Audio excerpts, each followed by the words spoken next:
It's nice and cozy. There we go. Fantastic. One more, please. Oh, this looks very nice. This looks very nice. One more, please. Good. I lied. One more. One more. Thank you so much. Okay, thank you.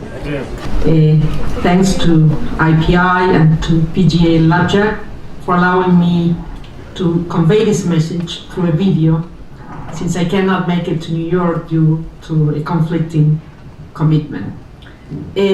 You are going to be discussing the conclusions of the work of this group of external advisors called by PGA LabJack to support him during this year.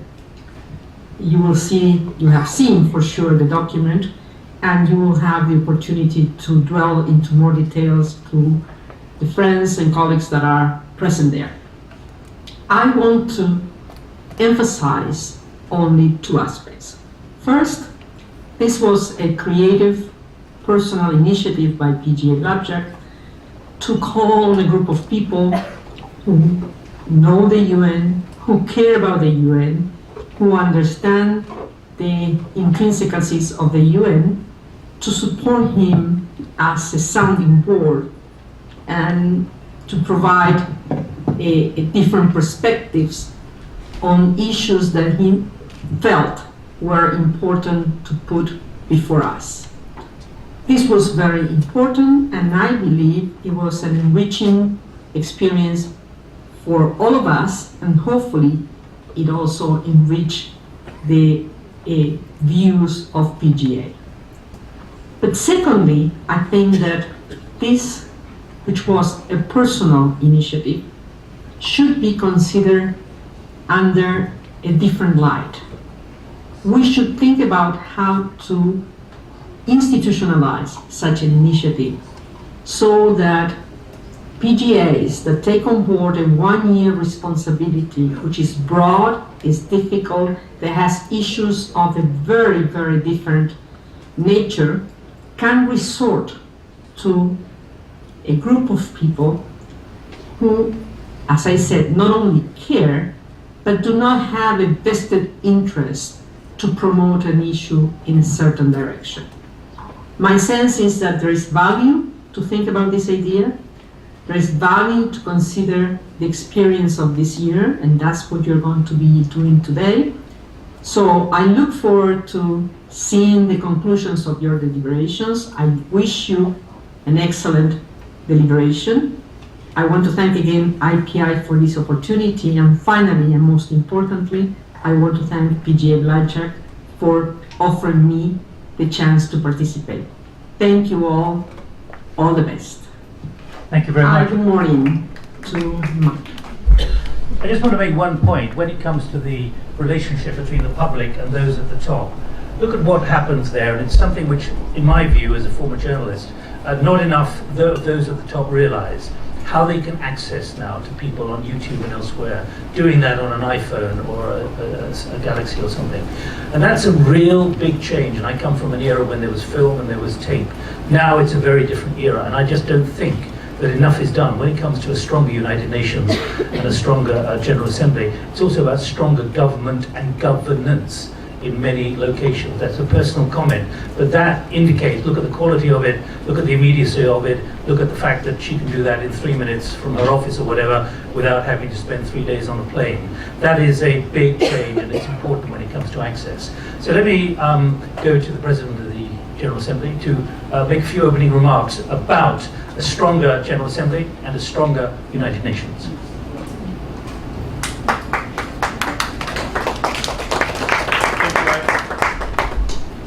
Thank you. I hope you enjoyed the first panel, and I'm sure the second one will be equally interesting.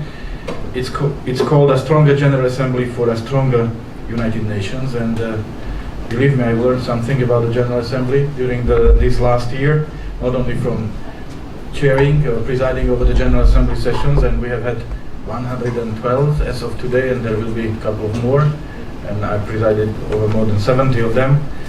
But also, and I would say mostly, thanks to many meetings I had with representatives of member states. I had more than 440 meetings of this nature. What have I learned about the General Assembly, or what's my perspective of the General Assembly? I would stress 3 points. First, it is an equal playing field. That means once inside the General Assembly, every country has the same votes, no matter their power, wealth, or size. And as Prime Minister Balsemao said that we are equal, but there are more equals not in the General Assembly. We are all the same in the General Assembly, and it's up to each country how agile, active, and creative they are to use the same footing. The second point is that the General Assembly is the place where anything can be discussed. So General Assembly can put any issue on its agenda.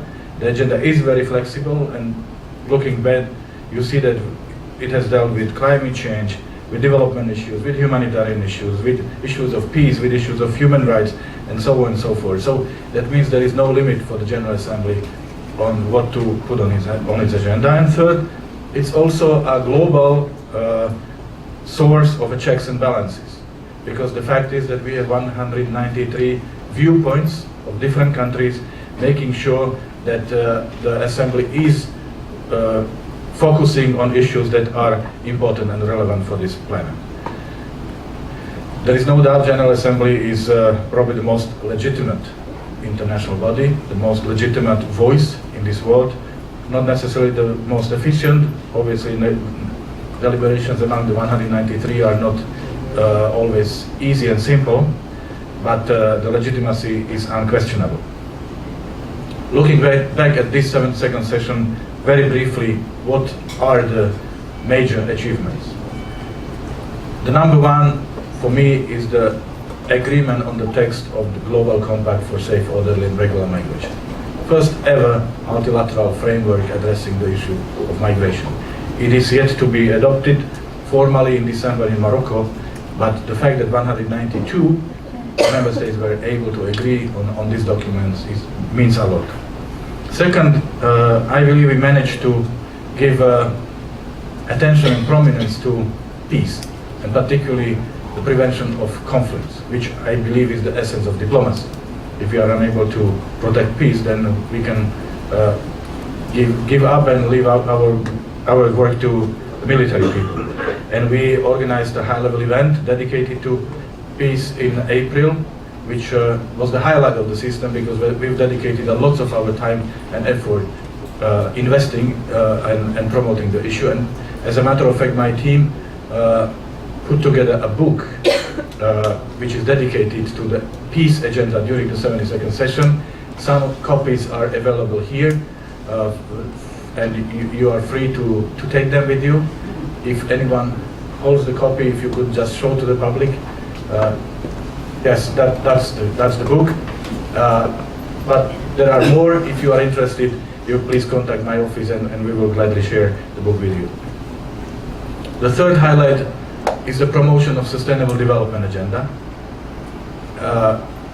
Needless to say, it's the key agenda for this planet and for this humanity, and we were trying to focus on issues where we need to do better. And here I want to mention in particular financing, and need to bring in additional financial resources, because the usual ones, such as official development assistance, state budgets, are clearly not sufficient. So I've organized a high-level event with the assistance of my advisors in June, focusing exactly on these issues. And fourthly, this General Assembly session was very much about reforms. So we have struggled to move forward the effort to reform the Security Council. We are now finalizing the reform of the General Assembly, the process that is called revitalization.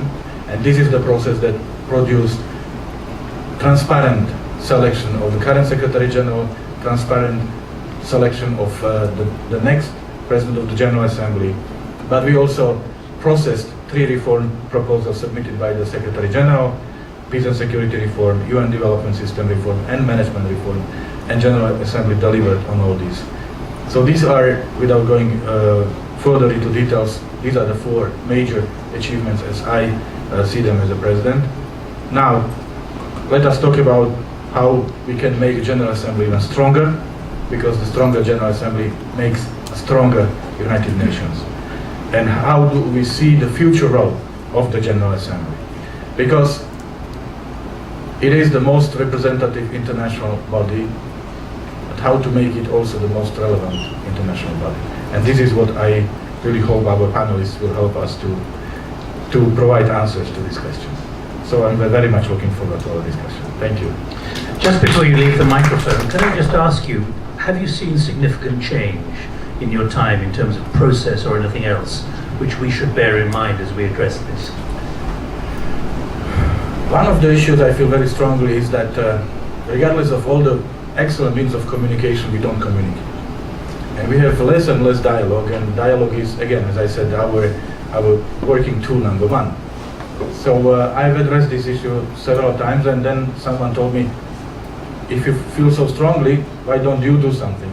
And we've introduced a morning dialogue series, informal meetings with permanent representatives on issues that are relevant but are not duplicating the formal agenda of the United Nations General Assembly. We held 14 of them, and I was astonished by the strong positive reactions from the permanent representative. The dialogues were extremely intense, very, very complex, very competent, and produced a number of excellent ideas. So it shows that there is a feeling that we need more dialogue. And were they acting on instructions, or were they? No. That's the beauty. They were acting in their individual capacities under Chatham House rules, but it was a free-flowing discussion, very competent. And what I'm very pleased is that the process of the revitalization of the General Assembly now formalized the morning dialogues. There is a paragraph requesting my successor to continue with this format, and the fact that there is a quest for dialogue and there is a high-level interest among the permanent representatives to engage in these informal meetings where relevant issues are discussed is a very strong positive sign. And what impact has that had on process? And when you say there's a stiffer assembly, there's a paradox here, isn't there? Yeah, it does have, and it may have even stronger impact on the processes, because this is exactly how you can unblock the processes that are stuck. So you get out of the official formal meeting room, you sit down and you talk. Why do we get stuck? Why can't we get more progress and better results? And this is how you can really help to answer the questions or unlock the processes which we are able to do in formal settings when you are acting under instructions. Fascinating. Let's hope that's endured. But I wanted to ask the President that, because that will underpin some of the perceptions that maybe you've got, because of course this does happen under Chatham House rules, and therefore presumably nothing is said about it. Nothing is said about it, but we are issuing a book, and we actually already produced a book. It's a fascinating book. It's a book that has lots of pictures that show the power of dialogue, because the pictures are taken when the PRs don't pay attention. And you see how deeply engaged they are in the dialogue. And second, the book contains the best quotes. So it's full of ideas, not lengthy text, but many, many quotes on many relevant issues. I love the book. We are going to present it, we are sending it out to the delegations this week. And I'm sure you will love it the moment you see it. And did anyone violate confidences behind your closed door? Not that I know. Thank you very much, Wayne. Thank you. Please. Right, let me introduce the three more of our advisors. Amina Mohammed, please come up and join us. Cabinet Secretary for Education in Kenya, former Cabinet Secretary for Foreign Affairs, and former Kenyan Perm Rep to the United Nations. Let me also introduce Antonio Petrota, welcome, His Excellency Ambassador of Brazil to Italy, who very kindly looked after us very well when we had to meet in Rome, which was very tough. Former Foreign Minister of Brazil and former Perm Rep of Brazil to the United Nations. Finally, Charles Lopez, Professor at the University of Cape Town and former Executive Secretary of the UN Economic Commission for Africa. And Carlos, you must be delighted that it's raining outside, given where you came from and how little water there is in your reservoirs at the moment. So see this again as a conversation. If you can, the microphones will be here, but let us hear first of all from Amina. Thank you very much. Let me begin by thanking the President of the General Assembly for the opportunity that he gave all of us to serve. It was a privilege, and I really enjoyed working with all of you, and especially the President, whose leadership and wisdom is second to none. So thank you very much for the opportunity that you gave us. Now, I am a multilateralist, and therefore for me the General Assembly is probably one of the only organs of the United Nations that have the legitimacy and the credibility to drive change. I think you heard what others said about the need for concern and the fact that we are all kind of worried about the time that international discourse, or the lack of it, is actually effective. And that's why I think the role of the General Assembly and the elected leaders, both the President of the General Assembly and the Secretary General of the United Nations, are so critical, because they're the only bodies, and the G especially, that brings all of us together.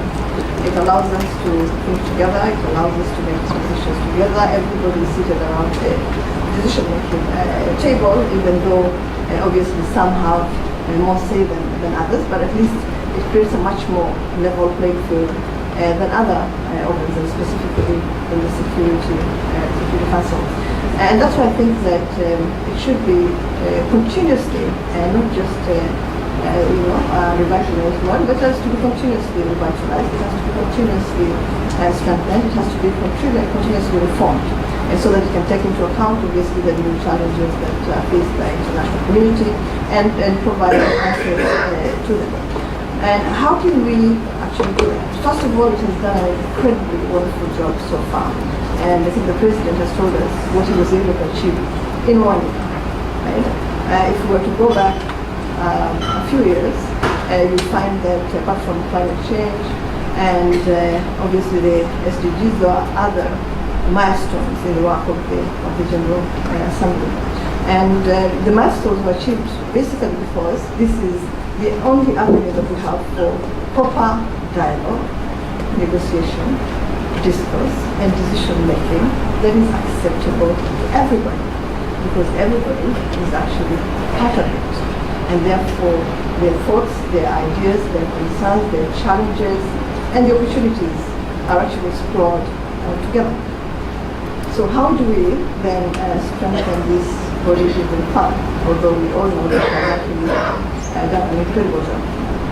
First of all, we must allow it to actually realize its mandate, must fulfill this comprehensive mandate that it has without challenge and with adequate resources. Because without resources, it doesn't matter what wonderful ideas, what wonderful programs the General Assembly actually comes up with, they will not be fulfilled, they will not be achieved. And the President has referred to the SDGs and the need to make sure that they're actually properly resourced. Otherwise, like many others, they will remain apathic. And so we need to resource them. We need to provide the space that the General Assembly needs to actually realize its mandate. And it has a much more comprehensive mandate than any other organ in the United Nations.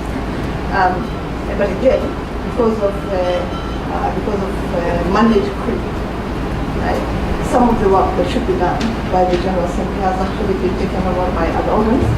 And I'll just talk about issues that relate to women in conflict, for instance, children in conflict, which should actually be addressed, to my mind, in the General Assembly, where the countries that are affected by conflict are actually present. And decisions should not be made by the few that sit in the Security Council without taking fully into account the concerns, the ideas, and obviously the solutions that these countries that are faced with conflict can bring to the table. And especially since we're talking about the women and the youth, the women and youth in conflict. And so I think that one of the things that we actually must do, and that we must all stand up to, is ensuring that the GIA's mandate is not stolen.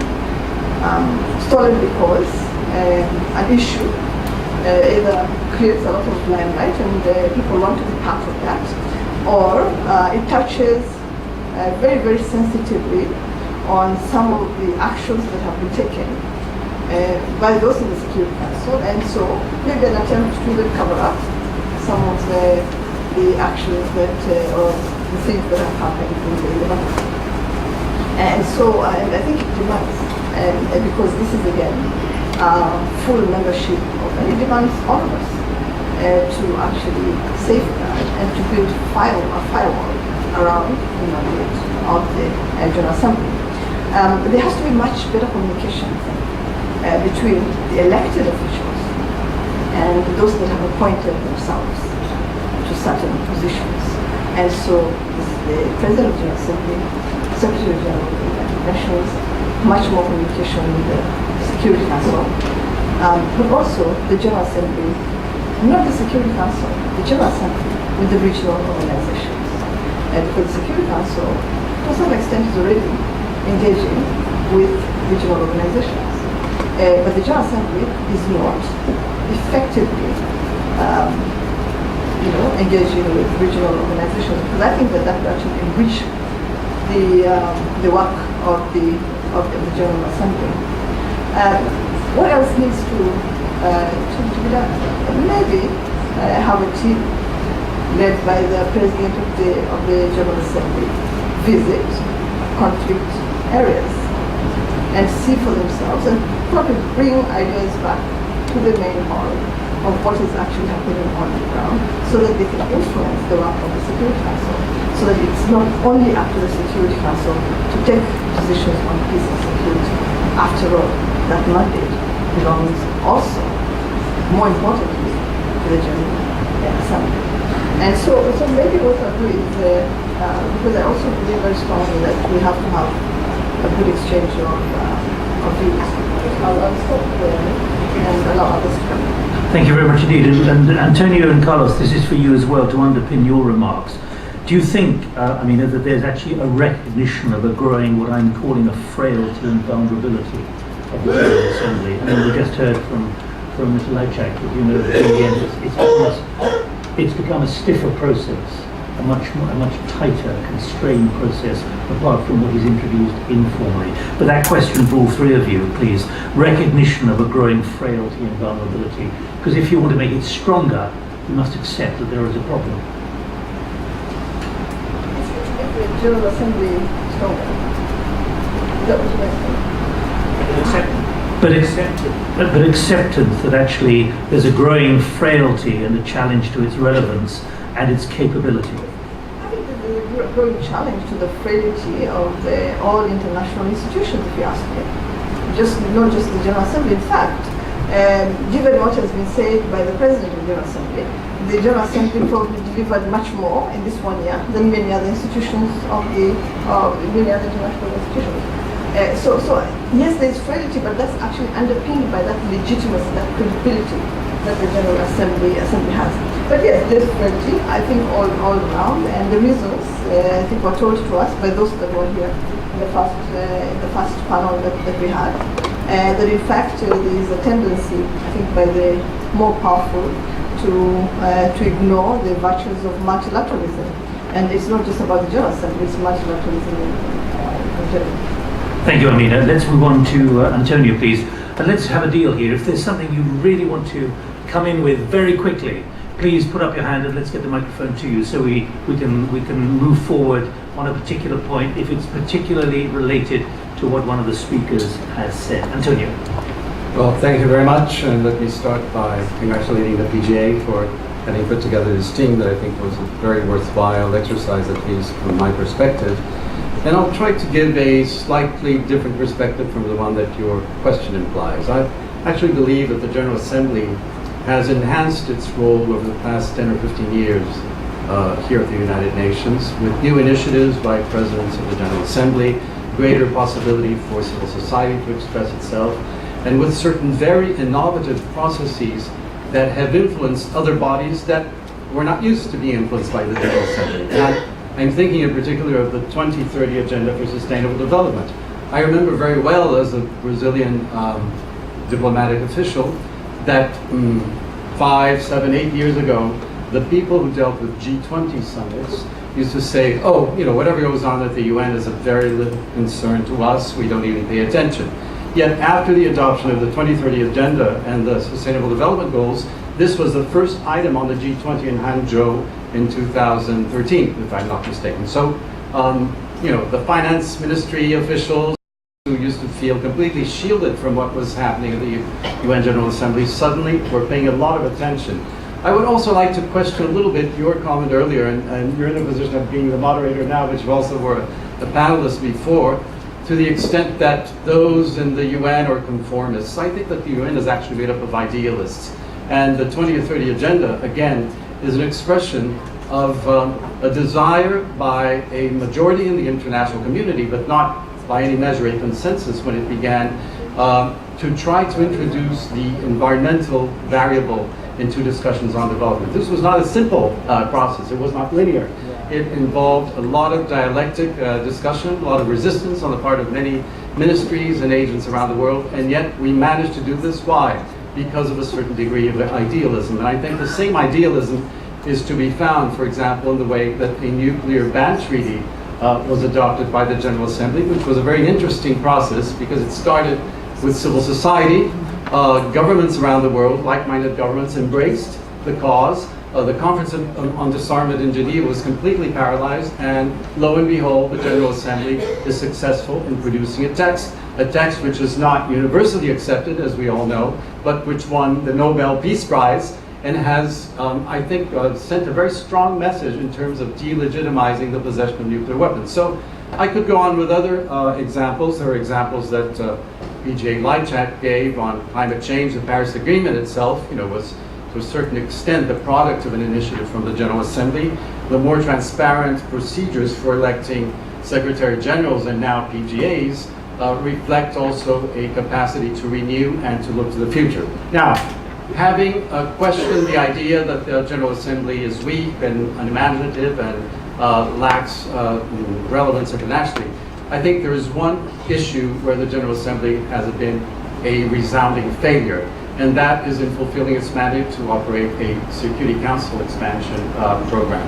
It's been going on for 25 years, and for some reason that is very difficult to pin down, a minority of countries are preventing the General Assembly for even having a text-based negotiation. Now, this is actually a procedural coup d'etat to some extent, because there is no veto in the General Assembly, and you operate by established majorities. And we would never have reached a 2030 Agenda on Sustainable Development, for example, if a minority of 25 countries had prevented text-based negotiations from advancing. Now, I'm not here defending a national position of, you know, X, Y, or Z format for a new Security Council. But what I am trying to denounce is the attempt on the part of some to introduce a procedural kind of filibustering into the General Assembly, which was not foreseen in the rules of procedure or should not be part of the General Assembly's culture. So here I think indeed we do have a challenge, because we were talking in the previous panel about geopolitical shifts and the way influence, diplomatic or economic or otherwise, is being distributed in new ways around the world. And this is not a process that will happen on its own to produce enhanced international cooperation. Now, if the UN is unable to respond to these changes in areas as vital as peace and security, and we know that the image and the reputation of the UN to a large extent rests on what it does or fails to do in peace and security, then I think we are heading for some trouble. Let me just conclude by two or three reflections on the global environment. First of all, I do not deny that we're facing a very challenging situation where powerful countries are resorting to unilateral action and withdrawing from multilateral processes. But I think, like others, it's important to note that this is not a new process. I think perhaps the most destabilizing unilateral decision taken during the 21st century was the decision to invade Iraq militarily. And this was not done by the current government. We're still living with the consequences of that. So in spite of this unilateral destabilizing activity, the UN went on to adopt the 2030 Agenda, the nuclear ban. It didn't it didn't become paralyzed. It continued to work. And I believe that the UN can continue to work likewise, even in the face of these new tremendous challenges posed by unilateralism. Another point that I think is worth making, and this goes along the line of what Jean-Marie Guéhenno about creating new coalitions, I think we really need to unite all of us who see value in the UN and all of us who respect the basic tenets of the UN. Orders should belong to those who abide by the rules, not to the violators. So in that sense, I really question the idea that we're living in a Western-led international order or a such and such permanent member of the Security Council-led international order. No, the order belongs to all of us who obey the rules, especially rules relating to the use of force and Chapter 7 rules. In this respect, I think we need to stick together more strongly, and not only as governments and as countries, but also as civil societies. I think the example of the nuclear ban really gave an extraordinary demonstration of how governments with civil societies can make a difference. I think of an organ such as the Commission on the Status of Women, which I chaired for 2 years, and the very idealistic and forward-looking agenda of that organ, how you can mobilize women internationally in favor of peace, in favor of fighting against weapons of mass destruction, and indeed in favor of reforms that will render the Security Council more equitable and more efficient. So, whereas I see problems and challenges for the future, I think that many important results have been achieved, not least of which the Global Compact on Migration, one of the most important challenges facing the world today. And President Lajčák was mentioning that it has been more difficult for the EU members in Brussels to find common ground and have a dialogue than for the 193 countries here in New York to reach a platform, even though there have been those who withdrew from the final results at some point in the process. So these are extraordinary strengths, and I think if we really continue to work in imaginative ways, drawing strength from the fact that it is a level playing field, that anything can be discussed, there's a flexibility. Even in the face of paralysis in the Security Council, there's a Uniting for Peace resolution that can afford a way out of paralysis, and it has been used, and perhaps it needs to be used more in the future. Thank you. Thank you. Does anyone want to come in quickly on any of the detail there? But Antonio, let me just pick you up. Will this make a stronger General Assembly, or will it stop and prevent the organisation and the institution becoming weaker? In other words, it's become stronger by not becoming weaker in this current environment. I think it is demonstrating strengths, but for it to continue to demonstrate strength, I think it needs leadership at national level, leadership at the PGA level, strong working relationship with the Secretary General, with the other organs, with civil society, with the private sector. It doesn't happen by miracle or by let's say, a kind of a natural, spontaneous process. But certainly this past year, we've seen that kind of leadership, and I hope that the incoming PGA will continue this work and will continue the kind of discussions that we're having here today. Thank you. Thank you. Carlos. Thank you. I really want to add my voice in congratulating the PGA for this idea of having a team of advisors. We enjoy the experience, and we hope it will continue with your successor. You gave us the opportunity also to frame some of the questions that are very difficult nowadays to deal with, and we just heard in the first panel some unnerving views and some dramatic insights that basically give the idea that we are in a world in a very fast transition, and as a result of that we are somehow disappointed that we are out of our comfort zone. That applies to multilateralism as it applies to many other areas. I want to bring the perspectives about the old, the current, and the future of multilateralism before zeroing on some assessment of what I think is possible within the General Assembly. If we look into the history of multilateralism, we go all the way back to 1814, when the Congress of Vienna created what became known as the Concert of Europe, which was basically dealing with the Napoleonic Wars heritage, and created the impression that it was possible within Europe to create the mechanisms and the tools to deal with peace and maintain stability within a multilateral front. Then, as we know, it has been consolidated for a while, including with the Berlin Conference of 1884, before it collapsed. And collapsed completely, and it gave rise to the First World War. After the First World War, another attempt was made to try to do exactly the same with the League of Nations, which was basically within the Western region. There was already a presence that was more universal, but not completely universal. Most of the world then was colonized still. We know what happened to the League of Nations, and the aftermath of some of the discussions and trying to impede the rise of Germany end up in another war, the Second World War. And after that Second World War, again, another attempt. So we are in the third wave, which is the United Nations.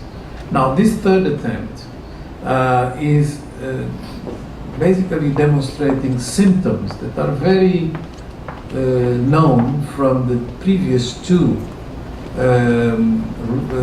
moments where there was a collapse of the multilateral front. And part of it has to do with the fact that we are still in a challenge of containment of power, and that challenge of containment of power is very difficult to stabilize and to preserve when there is,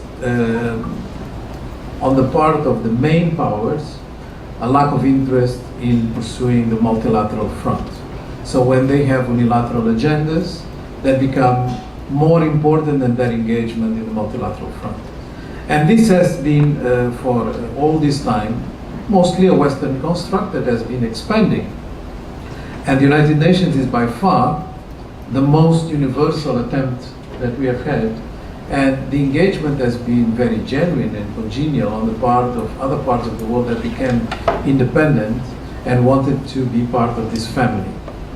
So it is very difficult for us to accept that maybe we are entering into sort of the difficulties that we have seen before in the multilateral front, because now being so universal, we think it's not possible or it's very difficult to accept. And that brings us to the current reality. The current reality is one where the rhetoric of ambition is becoming way too high and distancing ourselves from what is really happening on the ground. And it's not very difficult to imagine that politicians in a number of countries are having difficulties because they raise expectations, and then the populations feel they are hypocritical, that are not corresponding to the expectations they raise. And the voices of what we call populism, normally we like to call populism things we don't understand, are sort of taking the space. The same is happening somehow in the multilateral front. We are raising expectations to a level that is very difficult to deliver. I will give you some examples. The SDGs. The SDGs are basically calling for the end of poverty, leaving no one behind. And we are going to do this in 15 years. Is it really realistic? We know what finances are required for that to happen. From the first years of implementation of this agenda, what are the indications that this financing is materializing, or rather is becoming more elusive? If we take into account the principles that underpin this agenda, which are a commensurate balance between three pillars, economic, social, and environmental, is this what really international policy is producing? Are we really witnessing the establishment of a more congenial agenda around three pillars? Or are we rather basically paying lip service to this balance? Because when you look into the Paris Agenda, just to give you an example on the climate front, what the Paris Agenda basically has produced is a number of commitments. There's no obligations that really are going to be transformative or even less disruptive in relation to the trends and in the incremental process that we have witnessed so far in the way we use energy, in the way we use fossil fuels, in the way we deal with carbon. So we have created this very high expectation. And then we are going to suffer the possibility that maybe it's not going to be realistic in terms of implementation. But there are other examples. And I think this is what really creates this impression that maybe the multilateralists, and I include myself in that group obviously, have also taken their wish list as the goalposts. And maybe this is going to distance themselves from the real actors on the ground.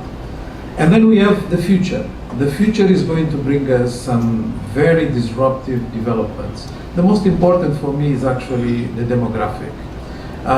We are talking about the technological and the climate at the same level as the demographic. But for me, the demographic is influencing quite significantly the other two. Because we are witnessing a level of tension rising, partly because of population aging, that is dismantling the ways we have dealt with distributive policies, including social security, pensions, and all the rest.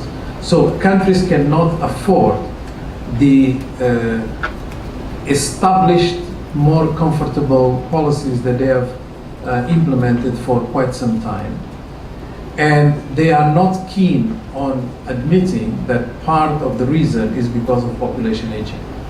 So the number of people benefiting from social protection being much larger than the number of people actually contributing. And as a result, debates about migration or any other aspect are becoming reasons for tensions that don't deal with the main problem. And the main problem is aging. Of course, if you look into technology, the implications are quite vast. Technology has two sides. One is the creation of the innovative ways of dealing with our modes of production. But the other dimension is actually the capacity to use the creation. You can have monopoly of creativity and innovation in some areas of the globe through intellectual property, through regimes that protect those who come first. But at the end of the day, technology is really for the younger generation. They are obviously the ones that are going to be able to absorb it more easily. And what we are going to witness in the world is with aging, we are going to have a high concentration of young people in some areas of the world, particularly Africa and to a large extent India. And this is going to be a completely novelty because until now all demographic transitions have happened in completely different circumstances. Now we are going to witness such a demographic transition of incredible proportions at a time where the rest of the population is aging. Let me just give you one example of how far-reaching this can be. So if we accept that sustainable development goals and sustainable development is based on the principle of intergenerational solidarity, so we are preserving the planet, we are preserving the modes of production and the equilibrium of the planet and its distribution to the next generation.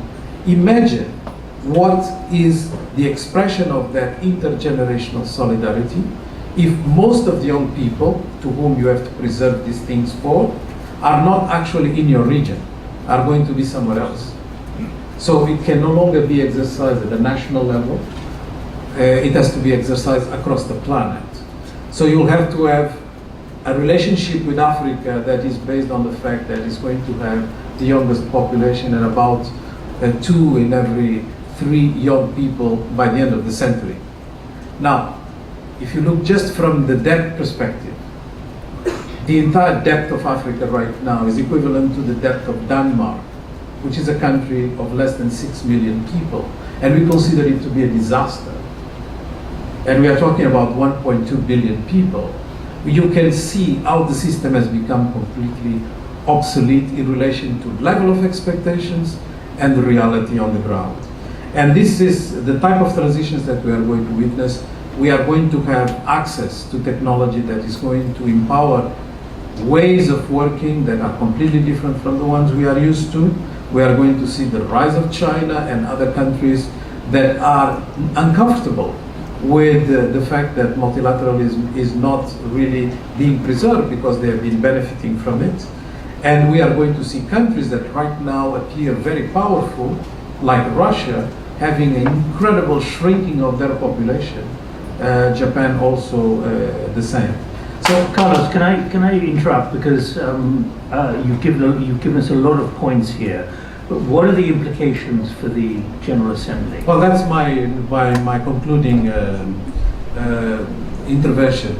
I think the General Assembly is doing the best under the circumstances. In fact, it's doing much more than others. And in my view, we are basically in a erosion of legitimacy of the multilateral system because of what I just described, whereas the General Assembly is still the only organ that can preserve that legitimacy. So its reinforcement is absolutely fundamental. And in doing some of the discussions, like the migration compact, in doing the discussions in a way that is structurally different in methodology from what it used to be, it's introducing ways of coping what is a very messy environment. And I think this rules-based principle is going to be challenged from different corners, but where it really sits is when you have a balance of power. And the only place that we still have preserved in terms of balance of power is actually the General Assembly. So we need to reinforce it, and I think some of the indications that the President of the General Assembly just gave us go in that direction. So it's, after all, about power balance, but the power balance in a world that is changing Thank fast. you. I love that phrase, coping with a very messy environment. In other words, the General Assembly is doing pretty well. Thank you very much indeed. So don't get too worked up about it. Who would like to come in, please? Can we get the microphones? Where are the microphones, please? Here, and anyone else further back, please. And I'm wondering, President Lajczak, whether you might be able to just help us understand where you think reform of the Security Council has got to in terms of initiatives, but the limits of what can be done. If I could ask you to just give that a consideration in a moment, please. If you want to introduce yourself, please do, and there's someone at the back, please, as well. Hello, yes. My name is Ram Chalori, and I'm at the International Peace Coalition in Princeton, New Jersey. I do not mean to be dwelling on failures of the UN, but I want to quote one, which is fairly quoted in the US, that being the Palestinian problem. It has been there for about 40 years. I assume the majority of the UN members support the Palestinian cause. In a similar sense, if I were to go back to this nuclear deal that was passed in the General Assembly, would it take another 50 years for that to be acted upon? Who'd like to pick up on that? Antonio? Well, briefly, I think an interesting development is probably going to happen this year is that Palestine will be the chair of the G77. And it will be interesting to see how that plays out, because there's no doubt will give enhanced visibility to the plight of Palestine. But otherwise, I think there's also a big possibility for using the General Assembly through Uniting for Peace, through special emergency sessions. In fact, this year there were two, I understand, which is not very common to happen. One relating to the capital city of Israel, and the other to the situation in Gaza. So this might be a way for the future if, again, we don't succeed in reforming the Security Council and making it more receptive and more, let's say, treating equal situations equally, which is not happening right now. But then you get the significant withdrawal of cash by the Americans from UNGA. Well, there are many countries in the region of Palestine that are not cash strapped. I think they can come in, and others can come in. In a sense, this is a voluntary contribution. The U.S. is entitled to do that. But I think all of those who are strongly committed to a Palestinian state will continue to find ways of supporting the cause. At least this is my expectation. Amina, Carlos, on this one. Well, I think that what Antonio has said is true. That I think the chairmanship of Palestine of the G77 will probably reveal much more than I can actually discuss right now. And then on UNGA, again, I think that there's a very rich neighborhood, right?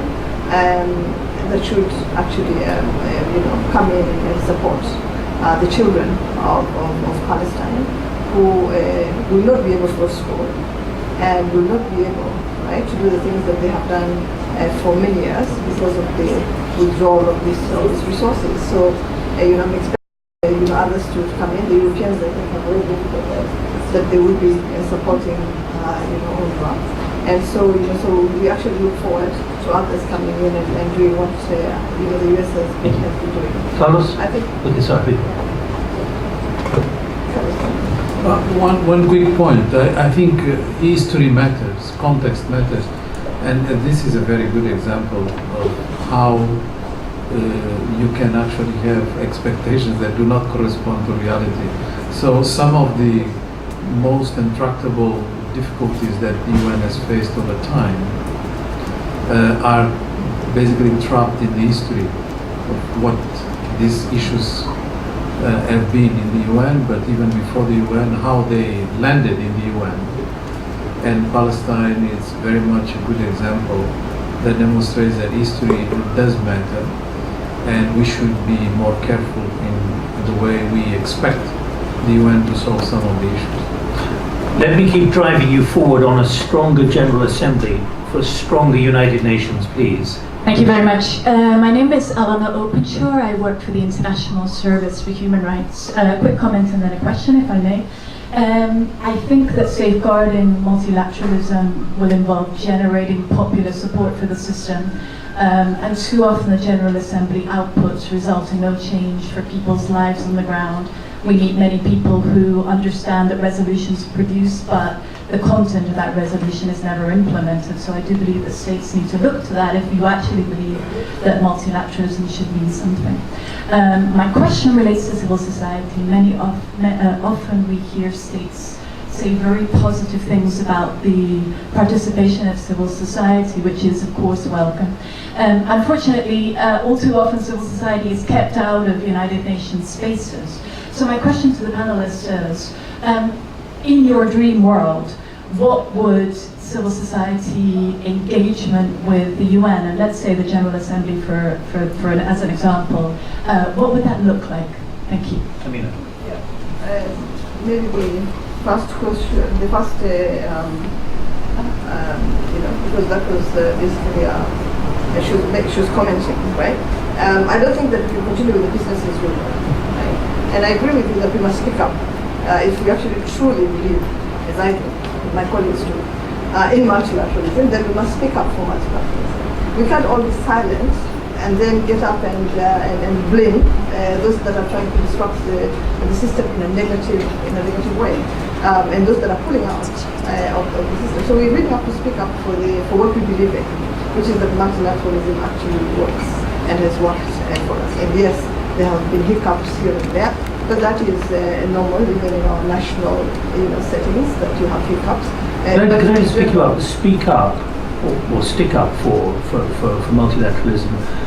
It sounds a great principle, but the realities of politics now are meaning that that's an even more difficult thing. Speaking is one thing, but there are now maneuvers by so many countries, particularly, I don't have to name them, to actually weaken that multilateralism. Well, I was in Geneva when the US withdrew from the Human Rights Council, and everybody else actually spoke up for the Human Rights Council and supported it.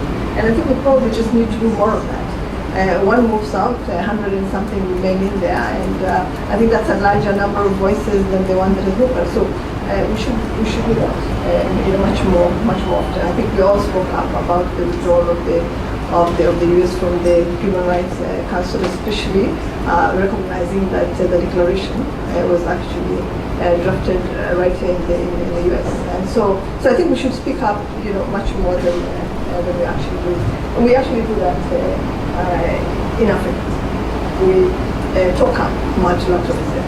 Because we also truly believe we all joined the UN voluntarily after colonialism that wasn't terribly kind to us, but we still believe in this system that will allow us to participate, to be included, right, and to sit at the decision-making table. But do you think if you'd spoken louder before, say, the decision on the Human Rights Council, then Washington might have thought twice? If we had all spoken up, and also shown, I think, the merit of belonging to the system. So you've got to speak out louder much sooner, preemptively. Carlos and Antonio. Well, we all come to the UN to make deals, and those deals have to have a structure for discussion. And I'm very much in favor, and that's the politically correct thing to say, that civil society organizations have to participate in as many discussions as possible, and that includes obviously the agenda of the General Assembly. But this being said, we need that structure to make that contribution really constructive and useful. Because you can have within civil society extreme views that will not be welcome. So you have some sort of a filter that is required, which is what I'm calling structure, that brings on board what is really constructive and is going to help the collective move forward. So it's not just governments, but a much larger representation of views. This being said, I think the secret really is on methodologies, and I am very much in favor of new methodologies emerging for consultation. We have a very good example that is not used enough on the International Panel for Climate Change. It's not a coincidence that it also received the Nobel Prize. The way they work is not really in conformity with the traditional ways of consulting in the UN. So it created a platform where scientists could be part of a much larger consultative process that then had to pass through a legitimization by governments. But before getting into governments, there was really a scientific process going with as many participants as necessary, required, and voluntary. So we have a very good example that new methodologies can be put in place, and we have to learn from some of the good experiences that already exist in the UN. Yes, well, maybe to try to introduce another dimension. Of course, civil society has been playing an increasing role already, and many examples have been given through the nuclear test ban, for example, mobilizing governments around the world and reaching powerful results through the Commission on Status of Women, etc. But I think we should distinguish between civil society that is aligned with UN objectives and civil society which sometimes is not entirely aligned. And I think there's some very obvious examples. I mean, when we speak up for multilateralism, it's not multilateralism for its own sake. It's for the promotion of peace and stability, human rights, sustainable development.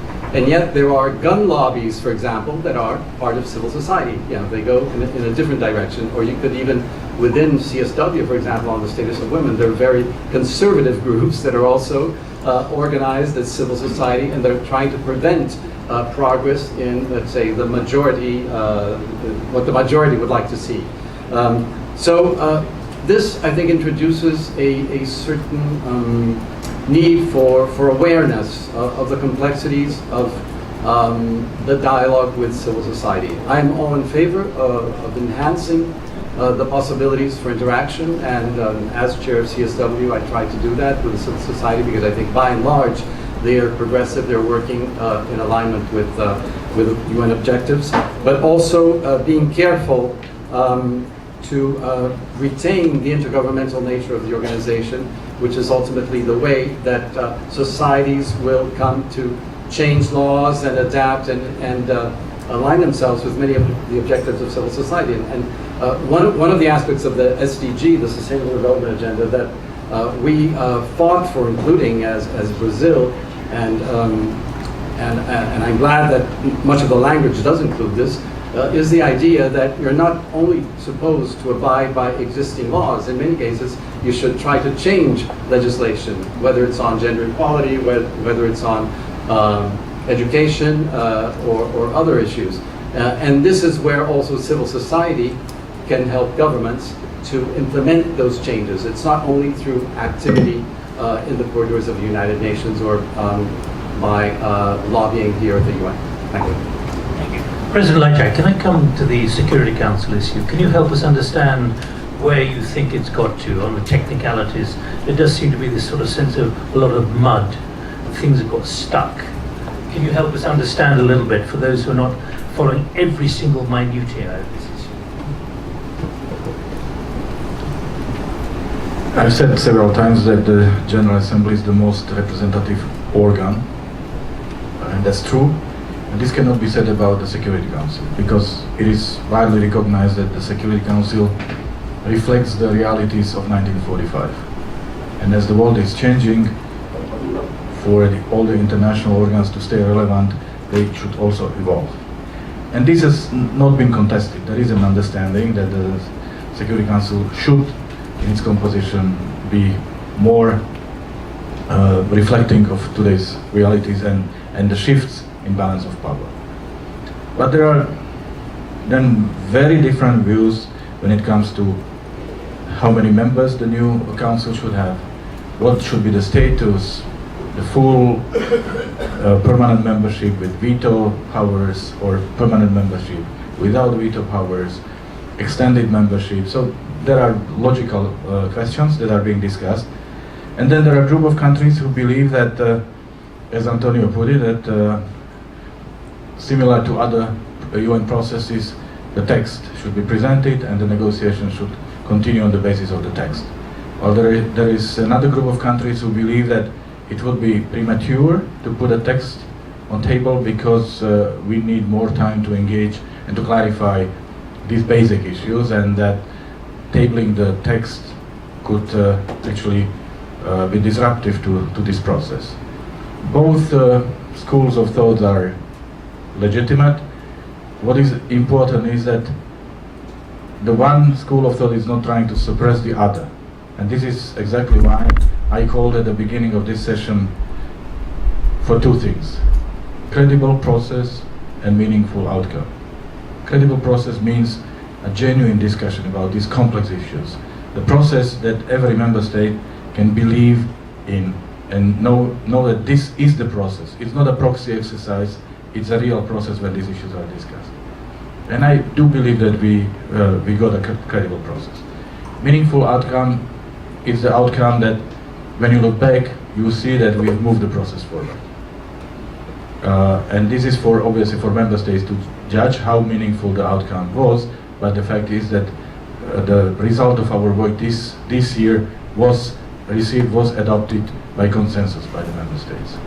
So it's a long journey, but it's very, very important, because the fact is that the entire huge work of the United Nations is seen and judged in the first place by the performance of the Security Council. And I've traveled around the world, I've had many meetings with people in many countries, and UN unjustly gets lots of criticism simply because of the situations when the Security Council is stuck and is unable to agree on important issues.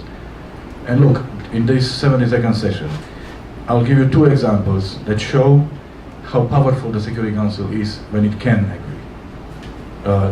DPRK, North Korean issue. The Security Council was united repeatedly, and it brought about significant change.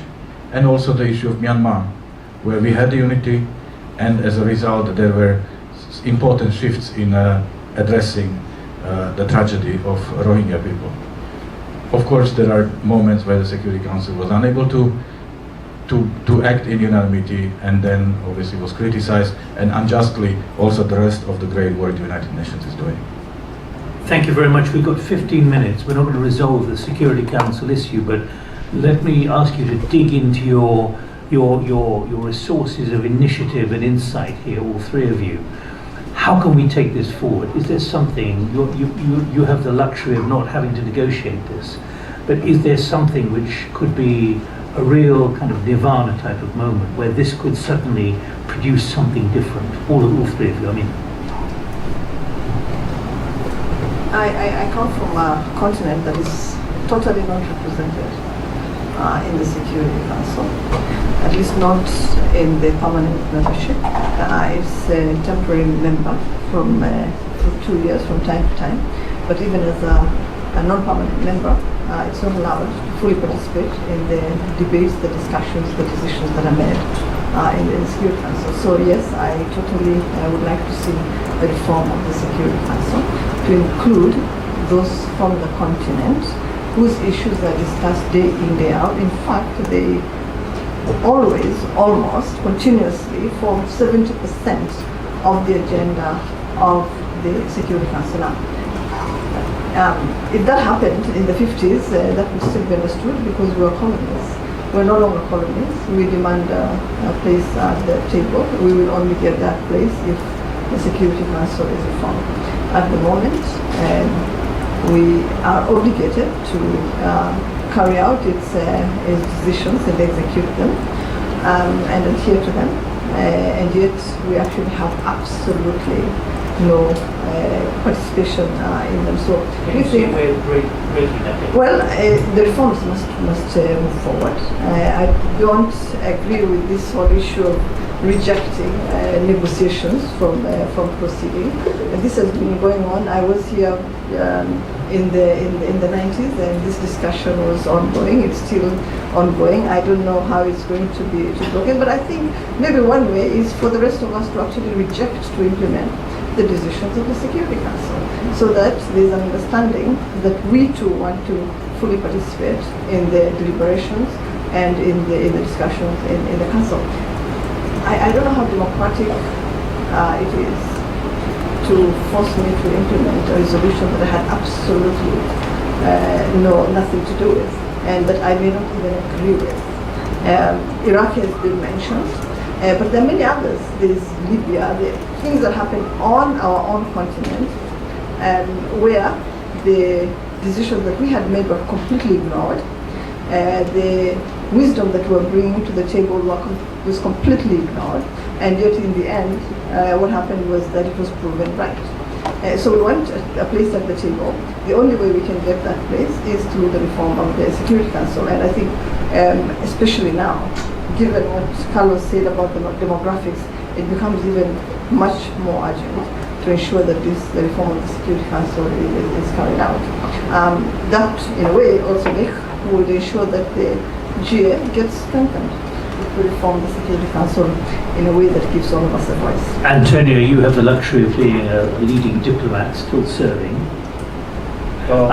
who can then find his way, or on behalf of your government, a way through things like this. Is there a magical kind of patriota way forward which is yet to be adopted, which you can help us understand? I won't speak on behalf of my government here, but as an advisor to the President of the General Assembly, and with all due respect to his efforts over the past year, I think, and having participated in the exercise in the IGN, I think it's going nowhere, honestly. And the progress is so incremental that it becomes actually non-existent, because you don't start the following year from a higher level of ambition. You just see the same countries trying to torpedo the whole process. So I would humbly submit that maybe the IGN has outlived its usefulness and it's time to declare it concluded, and encourage countries to present a draft resolution in the General Assembly. Now, there's this anxiety about, will we obtain 2/3 majority, will we not? I think the test is worth trying. If 2/3 majority is not obtained, try again next year, then the following year, and continue with an inclusive process. For many countries that were not original UN founding members, the process for becoming a member was a very difficult one that required a series of votes until they succeeded. And this did not detract them from trying again until they succeeded. So I think similarly, also drawing inspiration from 1964, which is the only time when the Security Council expanded, arguably only in the non-permanent category, which is perhaps more simple than what we're aiming for now. There wasn't a consensus. In fact, the permanent members, they voted against or abstained in the General Assembly, but subsequently ratified the amendment. So I think there's a lot to be said for saying, well, it's been an excellent exercise and everybody has had ample opportunity to expose their views, but I think action is what is required because it may be too late. You know, you were talking about outsourcing to the China bank when the IMF doesn't deliver. You know, NATO is starting to assume responsibilities that were not foreseen in the charter out of area and rivaling to some degree the responsibilities that should be assigned to the charter exclusively. So I think we need to do this very quickly before we regret not having. And who do you think might engineer all of this? An imaginative diplomacy. By whom? Led by whom? I wouldn't name any country, but Well, you know, there's a lot of imagination. You're all over among the friends world. here. Tell us. Honestly, it could be a coalition of countries. You know, when you look, it could be a group of small countries. I'm a big defender of the sovereign equality of states because I saw what small island states were capable of achieving in Paris for the Paris Agreement. And I've seen, for example, what St. Vincent and the Grenadines has done as a coordinator for a common platform for Security Council reform. So why not St. Vincent and the Grenadines, for example, take up this challenge and present on behalf of a group of like-minded coalition that includes African countries, Latin American, and others, and maybe start to. Should I just check? Is there anyone here from St. Vincent and the Grenadines who wants to take up this challenge? If the permanent representative were here, I'm sure she would rise up and say, I'm ready to do it. Carlos. I'm very much of the view, like Antonio, that we have not yet tested the pudding. We keep talking about reform of the Security Council without admitting that all you need is 2/3 majority in the General Assembly to pass the first stage of that process. That has never been tested. If it was tested, then the second stage would be probably a very different discussion from what we have right now, where some of the countries that may not like such a reform would find it very difficult if there was an overwhelming support in the first stage. Because we never tested, we don't know, so it's very easy to actually blame the powerful countries for not wanting reform, which, you know, is sort of an expeditious way of dealing with the issue, when in fact there's some hard work to do on the part of all others that want to do a reform of the Security Council to actually test their ideas in the General Assembly, including Africa. If Africa really wants to put forward a very strong proposal that is commensurate to its ambitions, then it has to test it in the General Assembly. You know, that's what China did, and they got it. I mean, so it's absolutely possible to go that route. It's not necessarily easy, and it's not necessarily successful, but that's the way to go. Amina. The CITA tried last year to put drafts through, and they didn't have the support. The CITA are African countries that have been mandated by the African Union to push the Security Council reform agenda, and they didn't get the support that they needed from other countries. So, and maybe it's something that the Africans could try again. Right. I want to invite anyone who's got a really big idea. You've got the President of the General Assembly here. If you want to get a really big idea of how to make the United Nations stronger, now is your big moment. Please, do you have the microphone?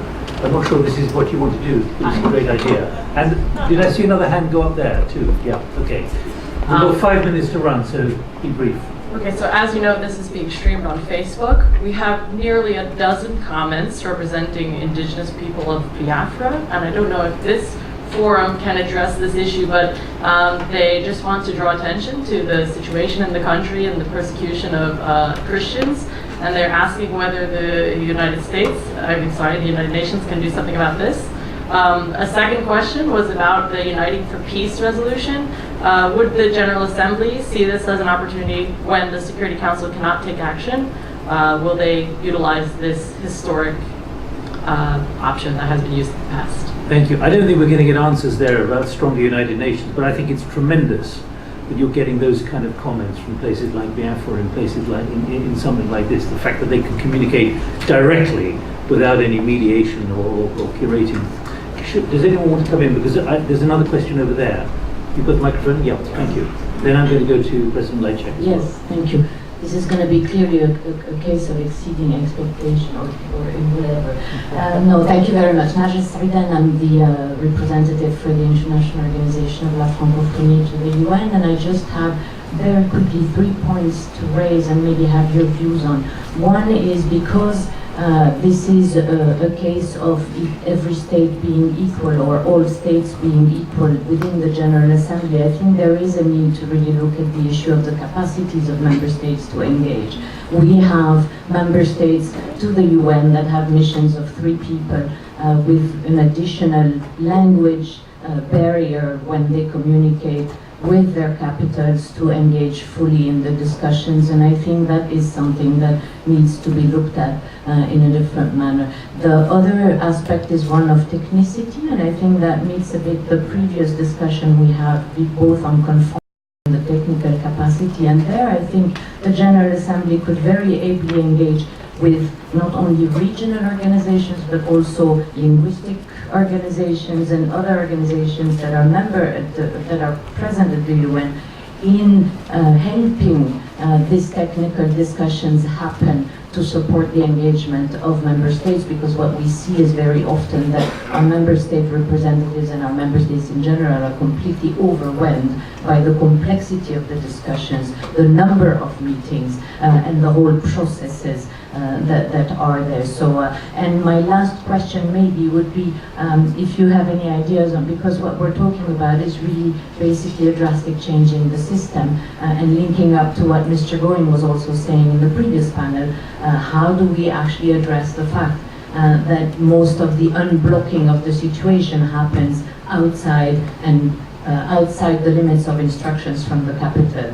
I mean, there is a real need to look at that. So I would like your Thank you. Quickly, particularly that issue of capacity of member states to engage. It's a real issue. It's a real issue. We have raised it on several occasions and even requested that fewer issues be dealt with by the General Assembly on a yearly basis. Take up 5 issues and deal with them this year, and then take up any other issues that come up the year after, and it's not received the support that it should, right? And I think maybe it's because, and I'm sorry to say this, but most of the powerful states have thousands of people at their disposal at any given time, at headquarters in New York, probably in Geneva as well.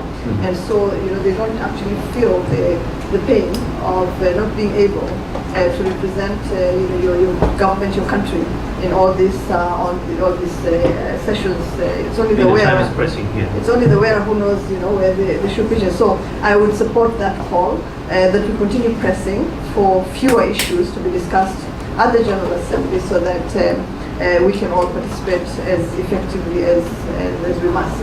Thank you. Do you mind if I stop you because of timing? But Antonio and Carlos, is there anything you want to add to those very pragmatic points?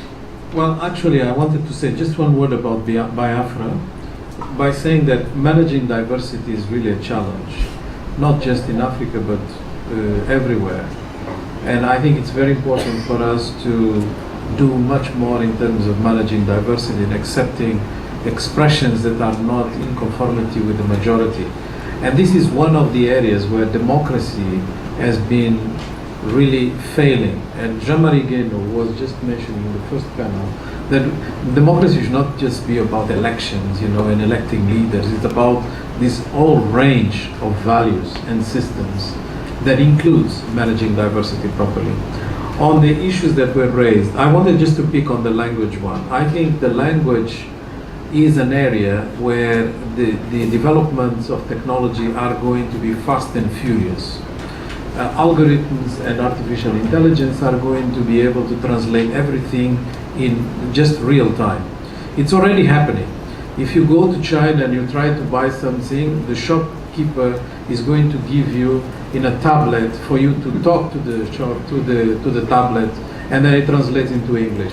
But more importantly, Google Translator or whatever platforms you use are perfectioning translation in such a speed that is going to be possible actually to do most of the operations across the world with the translation done artificially. So I'm afraid that after the printing shops in the UN that got out of the job and created lots of problems for management, the next stage is going to be translators maybe will be out of the job. Will algorithms make policies clearer too? Well, hopefully the algorithms can help. Antonio, quickly, any point you want to pick up, then I'll go to President. No, Lopez. just to acknowledge that this is a serious matter for small delegations. I realize that Brazil, for example, has 24 diplomats here and has a lot of trouble keeping up with everything that's going on. The official 24. So it's our biggest diplomatic mission or embassy in the world, given the load of work here. So obviously for smaller countries. But I see smaller countries engaging very intelligently through groups, whether it's CARICOM or Small Island Developing Nations or the South Pacific Forum, etc. These maximize the possibility for intervening. And when you speak of engaging, I think of at least two modalities. One is to propose ideas and to advance new initiatives. This is more difficult, and I think here you may need assistance from, for example, civil society, academia, NGOs. Another way of engaging is by saying no to ideas that seem to be irrational or not in conformity with the UN objectives or detrimental to your own country. And in this sense, I think it's just a simple telephone can work wonders with good arguments. You will engage very effectively, believe me, and I see many engaging very effectively in saying no to bad ideas. President Lajcak, let me ask you to take the floor, particularly on that point about whether much of the ambition for the General Assembly is constrained by these very critical limitations at a time of so much complexity now. And can I just add my voice of gratitude for being invited to be part of your external advisory group. We worked incredibly hard and easy for me to say, but it really was tough discussion. It's not somewhere where we just went for dinner and had a nice time. It was actually something which was an engine room, and an engine room free from the pressures of capital. So thank you very much indeed. The floor is yours.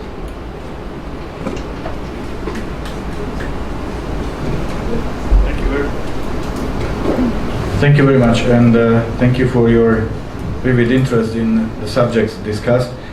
I would also like to briefly react to the questions that were asked at the beginning. On the Uniting for Peace initiative, this is an instrument that allows the General Assembly to take up issues that the Security Council is unable to agree on, and this has been used twice during this 72nd session. The good thing about this is that the it really puts a positive pressure on the Security Council. That means they cannot drag on forever with the issues, because then somebody else will deal with it. But I would never like to see this instrument as something that is putting General Assembly against the Security Council. This will be very detrimental to the organization. On an issue about the small delegations, this was one of the topics discussed in our morning dialogues, and permanent representatives came up with a number of very good and constructive suggestions. Obviously, we are trying not to multiply meetings that are taking place at the same time, better structure the work of the organization. The problem is that the same delegations are then in formal meetings proposing other and other meetings. So I also said half-jokingly that we need to build a bridge between the PRs in the morning dialogues and the PRs in formal sessions, so that they don't contradict themselves. And the unblocking of the issues where we are stuck, departing from the instructions from the capitals, I think this is the beauty of the United Nations. The fact is that every member state comes with national positions, with the red lines, but through the daily interaction among the diplomats, permanent representatives, you also grow your awareness of the joint mission, which is to protect the peace, to develop this planet, and to defend the human rights of people. And it's the beauty of diplomacy and the virtue of the diplomats, the top diplomats who are representing their countries here. They can still respect their headquarters instructions, and yet reach a compromise where no one is losing and we are all winning. And this is what the United Nations is about. And I really believe that this discussion today proved once again that we need United Nations more than ever before. I want to thank my advisors for an excellent job, not only this morning but throughout the year, for a very strong support I have received from them. Being the PGA is not my first multilateral experience, and I know that international organizations have the tendency to lock themselves in a bubble. You develop different language, you deal with issues, and you are slowly losing contact with the real world. So you help me to pop that bubble and to make sure that we are still talking real issues, and I'm very grateful for that.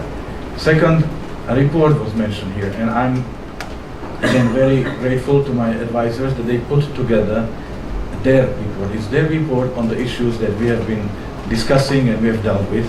The report is available, the hard copies are here, you can take them. The electronic version will be put on my website, on the PGA website after this event. The report is addressing issues such as the state of United Nations and the multilateral affairs, peace and prevention, role of the Security Council and the General Assembly, and other issues such as migration, financing for development. So when I said at the beginning we have to think boldly and we have to think out of the box, this report is exactly an example of this. And my final point is something that Carlos Lopez alluded to. There is a pattern in history. Every time human civilization brought itself on the verge of a catastrophe, then we created a system that would prevent us from repeating the same stupidity in the future. So we created Concert of Europe after the Napoleonic Wars, we've created League of Nations after the World War I, and we have created United Nations after the World War II. So now we see, and it was very clear from this discussion, that there are warning lights flashing, and the multilateralism is under threat, there is an erosion.